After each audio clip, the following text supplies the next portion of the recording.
Assalamu alaikum wa rahmatullahi wa barakatuh.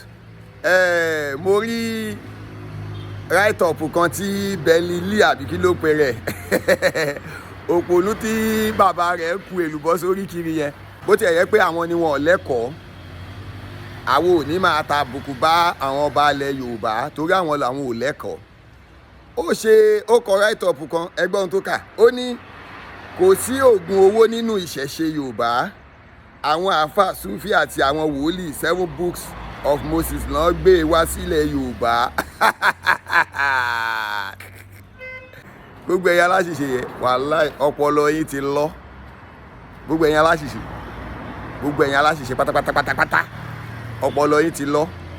Àkọ́kọ́, ẹ ní kí Bẹ́lílì kó wá mú àyá Al-Kùránì kan tó júwe oògùn owó fún wa, kó wá mú wá fún wa. Àyá Al-Kùránì ẹyọkan ni o, ẹyọkan tó kàn sọ pé oògùn owó rèé o, lọ mórí èèyàn, lọ má pa èèyàn, lọ mú kinní kan kó wá fi ṣoògùn owó, lọ mú wa. Káwa wá kó iye oògùn owó tó wà nínú ìwé àwọn bàbá yín, káwa kó jáde fún ẹ. Ó ti wá gbàgbé wọ́n tó ní kò sóògùn owó, ó ti gbàgbé pé ojúwe oṣólẹ̀, ojúwe àwúre recently tó ní ẹ kinní kan wà. Àmọ́ ẹ̀mọ́ ohun tínú mi wá dùn nígbà tí mò ń sọ́njò ní pé Kristẹni àtàwọn aláṣìṣe wọ́n jọ ń ṣe ni. Nú àìsíkẹ̀ ló náà wọn ò jọ ṣe kinní kan, ẹ wá gbọ́. Ní abẹ́ comment section Bẹ́lílì, abẹ́ comment section ẹ máa gbọ́ ohun tẹ́ ní ìwí. Ó ní, why will you attack Christianity when we all know Christianity never antagonize our culture but it elevates and explore us for good? Instead, stop that. Ẹgbọ́n tó kọ, ó ní kí ló dé tó ń tàbùkù àwọn Kristẹni nígbà tó mọ̀ yí pé àwọn jọ ń gbé ẹbọ lárugẹ ni, kí ló dé tó wá tako àwọn. Ó kọ sí abẹ́ comment section yẹn. Bẹ́lílì ó wá sọ pé, are you sure? Have you watched Mike Bamiloye movies? Ó ní, have you watched Mike Bamiloye movies? Léyìí tí bàbá yẹn fi ṣe agbára tó ju agbára lọ, eléyẹn ni òun sọ. Now, àti aláṣìṣe àtàwọn Kristẹni ni wọ́n fẹ́ fèsì Islam. Bó tẹ̀ yẹ pé ọmọ ẹran kan èyí ò sínú lẹ́fù mi, èmi àtàwọn bàbá yín lẹ́gbẹ́.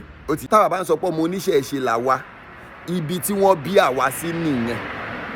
Kò papọ̀ pẹ̀lú pé à ń bá wọn ṣe, ibi tí wọ́n bí wa sí, tá a dàgbà sí.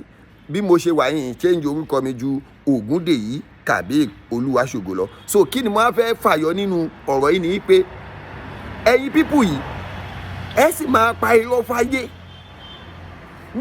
Ó ní pé ilẹ̀ Yorùbá kọ́ ni wọ́n ti ń ṣe oògùn owó, àmọ́ o lè júwe oṣólẹ̀. Kí ni ìtumọ̀ oṣólẹ̀? Ó wá fẹ́ máa twist brain àwọn èèyàn. Ká lọ mú kí ló ń pè, ká mú ẹran àgùntàn kẹ́ ẹ jó pọ̀, ìyẹn lóògùn owó. Kẹ́ bá ti jẹ́ ẹran àgùntàn kan, kẹ́ bá ti ṣe kinní kan, ó ṣàjúwe gbogbo ẹ̀ jágajàga. Ó dẹ̀ tún wá ń pa irọ́ sínú write up ẹ pé kò sí tó ń jẹ́ oògùn owó nílẹ̀ Yorùbá. Ẹ̀yin pípù yìí ló yẹ kí àwọn ìjọba ó gbé. Ẹ̀yin lẹ̀ jẹ́ kí àwọn ọmọ ọ̀dọ́ wa kí wọ́n ṣiṣẹ́ mọ́. Ẹ̀yin lẹ̀ jẹ́ kí wọ́n mójú tẹ́kọ̀ọ́ mọ́. Torí ẹ̀ ń jẹ́ kó yé wọn wípé kán bá ti ṣògùn owó wọn máa lówó lọ́wọ́.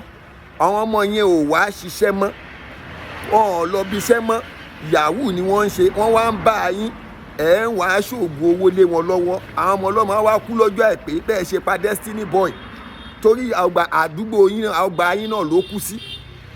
Àtàwọn bẹ́ẹ̀ tó jẹ́ celebrity, àwọn ọmọ tó yẹ pé kán sì ní ògo lọ́la, ẹ̀yin lẹ bá tiwọn jẹ́. Ẹ wo Portable bẹ́ẹ̀ ṣe sọ́ di wèrè káàkiri tó látara orí ibú tẹ ẹ kó ràn án. Ẹ̀sìn náà ń kọ́.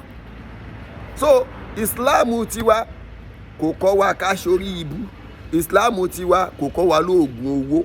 Kò sínú ẹsẹ̀ Kùránì kankan tó sọ pé oògùn owó rèé. Tẹ bá rà àfáà kan tí wọ́n mú, tẹ rí ẹnìkan tí wọ́n mú ní pé ó ṣoògùn owó, ẹ ṣọ́ dáadáa, ọwọ́ yín ló ti gba àkáǹtì oògùn tó ń lò.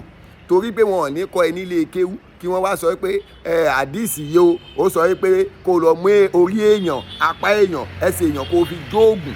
Àdìsí kò sádìsí tó sọ, kò sáyà Al-Kùránì tó sọ. Ọ̀dọ̀ tiyín òun ni ẹ mórí lágbájá, ẹ mórí tàmẹ̀dù, ẹ mú kẹ́ńdú, ẹ má gbọ́n mẹ́ta, ẹ mú ẹran mẹ́nu, kinní kan, gbogbo ọ̀dọ̀ yín ló wà.